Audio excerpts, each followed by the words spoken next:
নির্বাচন কবে হবে সেই চাওয়াটা জনগণের যতটা না তার চেয়ে বেশি বিএনপির। আসলে নির্বাচন কবে হবে?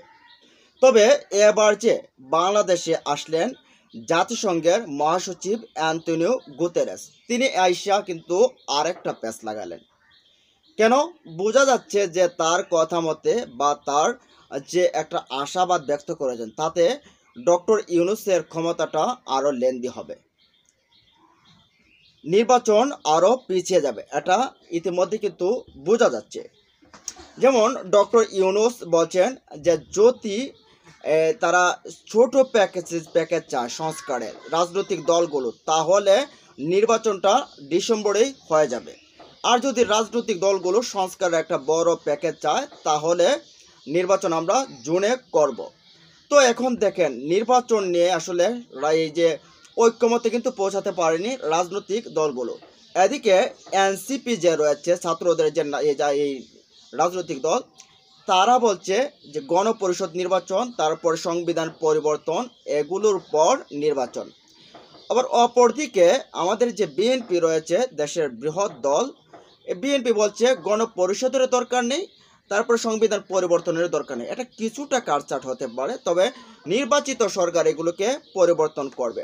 আর জামায়াত এখানে অবস্থান বলছেন, তারা বলছে যে প্রয়োজনীয় সংস্কার করে তারপর নির্বাচনের দিকে যাওয়া উচিত। এখন প্রয়োজনীয় সংস্কার বাংলাদেশের মানুষ তো মনে করতেছে যে প্রয়োজনীয় সংস্কারগুলো অনেকগুলো। তাহলে যদি আমরা বড় প্যাকেজ ধরি তাহলে তাহলে বোঝা যাচ্ছে যে নির্বাচনটা 26-এর জুন মাস হতে পারে বা এর পরেও হতে পারে।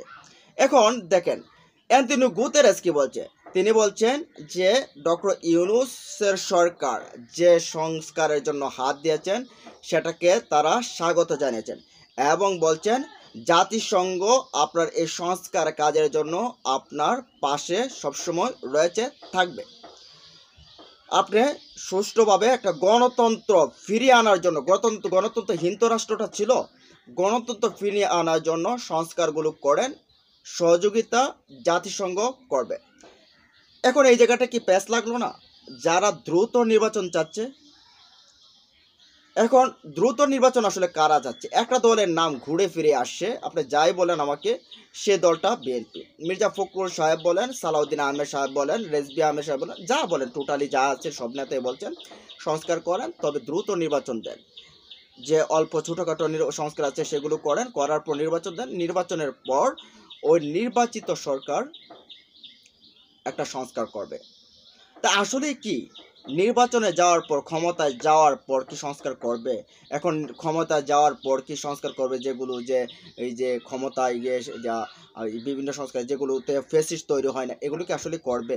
কারণ বাংলাদেশের মানুষ তো আসলে তারা সব সময় চায় যে ইউরোপ আমেরিকার মতো না যে একটু ভুল হলেই পদত্যাগ করে ক্ষমতা থেকে চলে যায়, এটা কিন্তু চায় না।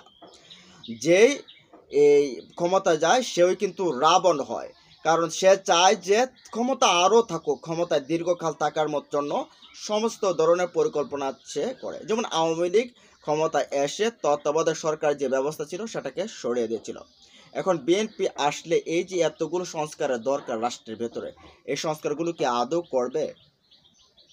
তো এখন এই যে কথাটা বলছিলাম যে নির্বাচনের জন্য এত উতালা এত কথা, সে নির্বাচনটা তো হচ্ছে না, এই নির্বাচনটা তো এত তাড়াতাড়ি হচ্ছে না। এখন বলতে পারেন যে আপনারা কীভাবে বলেন, আমরা তো কথা বলছি যে প্রধান উপদেষ্টা ডক্টর মোহাম্মদ ইউনূসের যদি ভাষ্যমতে আমরা ধরি, তার কারণ সংক্ষিপ্ত প্যাকেজটা এই দেশের বিএনপি বাদে অন্যান্য যে রাজনৈতিক দলগুলো আছে তারা গ্রহণ করবে না, তারা বড় প্যাকেজটাই যাবে। কারণ এদেশের যদি আপনি সাধারণ মানুষকেও বলেন তাহলে বলবে যে আমরা 15 বছরে যে নির্যাতিত হয়েছি, আমাদেরকে যে অবস্থাতে নিয়ে গেছে, দারিদ্র সমান নিচে নামিয়ে দিয়েছে, আমরা এই অবস্থাতে থাকতে চাই না, আমরা একটা ভালো অবস্থানে যেতে চাই।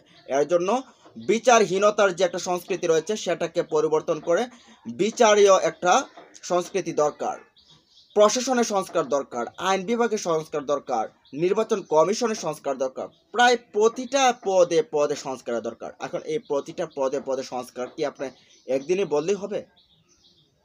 একদিনে বললে তো হবে না। এখন এই কারণে নির্বাচনটা পিছিয়ে যাচ্ছে নিশ্চিতভাবে। আর যত নির্বাচন পেছাচ্ছে হয়তোবা বিএনপির জন্য সমস্যা তৈরি হচ্ছে। এটা স্বাভাবিকভাবেই, কারণ বিএনপির হাইকমান্ড থেকে যথেষ্ট পরিমাণ চেষ্টা করছে, কিন্তু নিচের যারা রয়েছে তাদেরকে নিয়ন্ত্রণে আনতে পারছে না। চাঁদাবাজি, ঘুষ, দুর্নীতি বা বিভিন্নখানে তারা জড়িত মাশাল্লাহ।